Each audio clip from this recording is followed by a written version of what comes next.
Hey guys, we're gonna fuel this Echo CS310 up.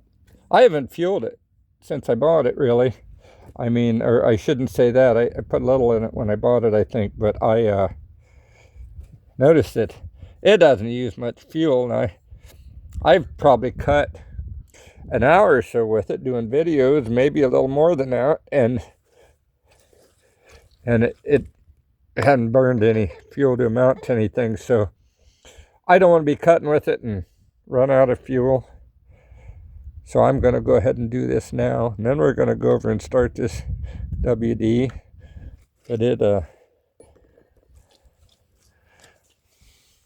yeah, it's about out. It's really low. I can see it there. I got my fuel all shook up. I shook it real good.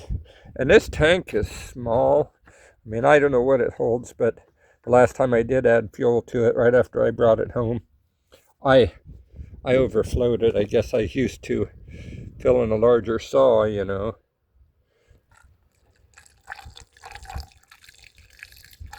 So I'm going to go pretty... look at there. I overran it already. That thing's got a really little tank, I guess. I'm just not used to filling a saw that small. I'm just not used to it. Holy crap, it's the second time I ran it over and I was being careful. At least I thought I was being careful. So I noticed everything on this Echo has been real tight on it when I got it, you know. I don't know if there's a problem with it or what, but I used the tool to tighten her up. Let's get this covered back up. I don't like wasting my fuel like that whatsoever, but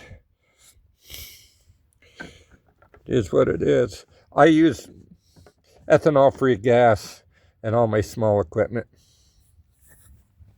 All of it. You know, it just avoids carburetor trouble. And I've tried... My nephew's a mechanic. I mean, a certified mechanic. He's one of the best in the country. All the certifications this guy's got is unreal. But he works on everything.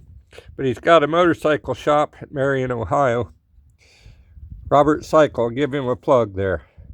And he works on side-by-sides, snowmobiles, anything that's got a motor. Matt can fix. And he's also got sales and everything. You know, and I was having problems with my ATV's carbs plugging up.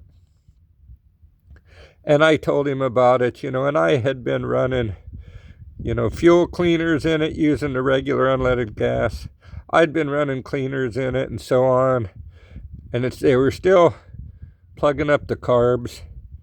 And he told me, he said, you know, after going through putting a new carb on an ATV and plugging it up within a couple months, he told me the only thing you can do is, you know, get the ethanol-free gas, or you can go to the airport and get jet fuel.